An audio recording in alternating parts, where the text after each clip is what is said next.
before we get started, I just wanted to say a quick thank you. Thank you to all of you. So many of you have been pretty active in the last couple months, last year or so. You guys have been, helping me, get this itch out of my system where I talk about what I want to talk about and things I'm actually passionate about. And you guys feel me on this so we can actually talk, and I appreciate it. And thank you. I can't stress it enough. Thank you, all of you. Thank you. What is up, my ninjas? I'm Strydent, and today we're taking a look at the Arkham Origins Killer Croc figure. Now, this guy was hot on the heels of the previous Killer Croc from Arkham City. A lot of people had issues with him, breakage and such, but stylistically speaking, this was a different take on the character in construction and in design. And I'm going to go over the good, the bad, the ugly, and everything in between. So get a drink, something to eat, and sit back and relax, and let's do it. Now, when you look at this guy's face, you see the face of a fucking killer. I mean, this dude is grimy looking, and it's kind of crazy because it's not as over-the-top crazy as the version that was in Arkham Asylum. It almost makes you feel like maybe the designers wanted to go in a different direction because they felt like that was too much for, some audiences, or it was just too far in the super, crazy direction as opposed to the kind of grounded Batman direction, which to me, I like a combination of both. Batman has grounded elements, but I don't feel like he entirely has to be 100% grounded. You kind of know how I feel about that kind of stuff, but looking at this sculpt and the paint on this figure, it's just pretty well done. There's only a few areas like that little yellow splotch right there, which could be his zipper or part of his pants, but the paint is really well done on this figure. I was pleasantly surprised. The stripes, I mean, I don't see slop. I can tell where they started and I can tell where they ended, but that's because I'm looking for it. But, you can see every stripe was sculpted or, embossed. Every scale was actually sculpted. The wrinkles are all there, the toenails, the difference in implied fabric from his pants to the wraps on his hands and feet. It's just a different, you get a difference in texture.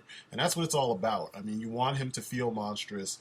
You want him to look and feel like Killer Croc without losing anything, They did a good job painting everything to fit. It doesn't ever feel like you have two different types of, greens where, from the arm to the forearm or something, or from the stomach to the torso. Everything matches. And I'm really happy about that. I mean, it's something that we expect from DC Collectibles, Their paint is on point. The wash isn't too heavy, making it look like he swam in freaking motor oil or something like a lot of American customizers like to do. He just is a well-done figure. There's no two ways about it. He is very well done. His articulation, which is what I'm going to get to in a second, is also well done, and the sculpt works with the articulation really well, especially for a guy of this size. I know you guys are probably wondering, why did he bring up articulation in the sculpt and paint part? There's a method to my madness. I was impressed with the overall sculpt and paint on this figure. It's really well done.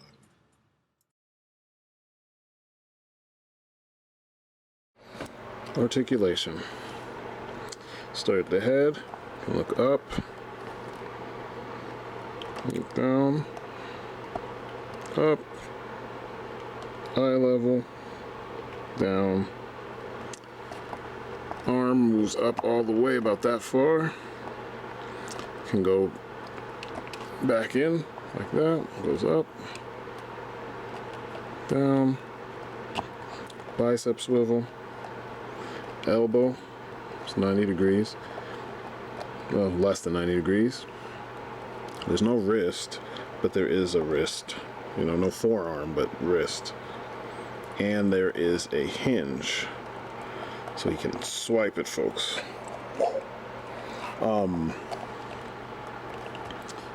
He's got the ab crunch, which gets him down about that far, which is awesome. He goes back that much, Waist. Leg goes up that far forward. Leg goes out this much, which is kind of useless. And there are clear joints in there. And if I can position it where you can see it, but whatever. Goes back that much.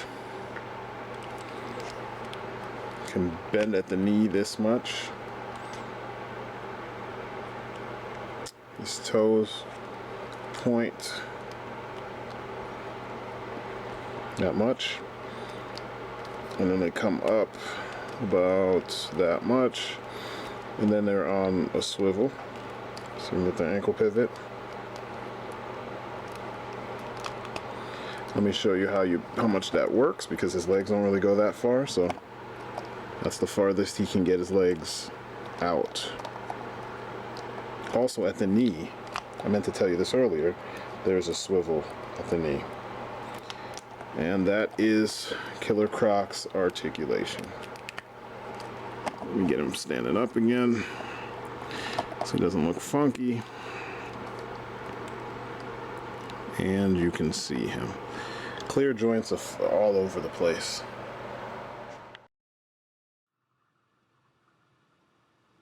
All right, let's compare. This is the Secret Files Rogues Gallery Killer Croc. This was the only Killer Croc I ever had up until this one. It's pretty fearsome. You can tell they took his look from Hush and gave it plastic form. Even the mutation going on over his eyes and stuff. I thought this was like the dopest version of Killer Croc because he looked so hideous. He worked for a time. He just wasn't very big. This is Arkham Origins Batman compared to Killer Croc. So you have a very big Batman and an even bigger Killer Croc, and I like that. I feel like this is the proper scale for these two.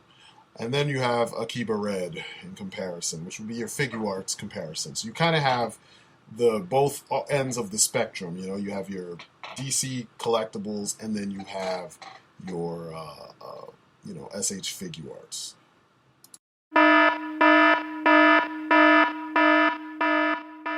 So when it comes to his articulation, the problem is they still used clear joints. You know, we hate that shit.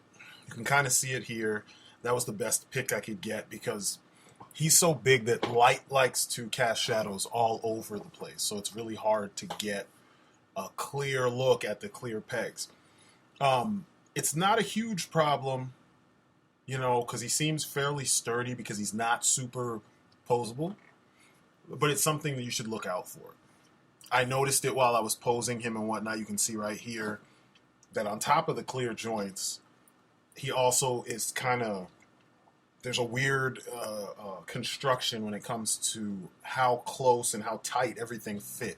It's like they had to make room to allow for the joint to do what the joint would naturally do. So, you know, just a heads up pretty much. And now for the bottom line. It's usually my favorite part. This figure, man, he's really well done sculpt-wise. I mean, you know this. It's DC Collectibles, you know this. I feel like I'm preaching to the choir. He's really well done as far as sculpt, paint, design, even fairly good articulation considering what Killer Croc would do. Killer Croc is not going to be doing splits. He's not going to be doing Van Damme style moves. So, you know, if you are careful about what you, if you want your character to do specific things that the character actually would do, you know, playing to type, then there's no issues with this figure. Watch out for the clear joints, and like I said, everything else is cool. It's fun to have bigger characters in their proper scale. And this guy is twice the size of your standard DC Collectibles figures, and he still was at the same price point. So this goes to show you that they don't have to rake you over the coals simply because, you know what I mean, you made a bigger figure. You know, it's still made of the same kind of materials. Many times they're similar in weight. I know he's a little bit heavier, but you know, it's easier. To me, it makes more sense not to break the bank. You know what I mean? You got to make it easy for your consumers and for, you know, retailers or comic book stores to sell this product and not worry about whether or not it's going to move. This right here is a character that stood out in every, you know, version that we've seen him in.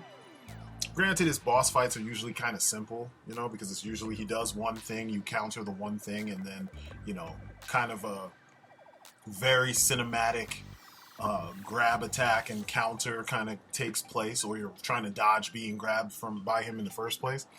But, you know, as far as figures go, when you're reliving the stuff in the comics, it's nice for him to actually look like a threat. So, you know, this guy's gonna look really dope in a lot of your dioramas. I really like him. I'm glad I picked him up. And yeah, that's my story, and I'm sticking to it. This is a pretty cool figure, despite still having clear joints. So anyway, that's been my look at the Arkham Origins Killer Croc. As always, I'm Strydent. I hope you dug the review, and pretty much that is it for me. I have all kinds of good stuff on the way. So as usual, just stay tuned, all right? Peace outside, guys. Thank you for watching my video. If you enjoyed what you saw, please give it a like, a share, let your friends know. Check me out on social media. All the links are in the description. And if you really want to help me out big time, jump on Patreon and support the channel. Every little bit helps, the smallest amount to the largest amount. And last but not least, check out my comic, War of the Gods. Issue 2 is on sale now on Indie Planet, and the links are in the description. It's some superhero fun, and as a smaller independent book, it needs all the views, all the eyes on it as possible. So check it out, show it to your friends. Every view helps greatly. And yeah, that's it for me. Thanks again.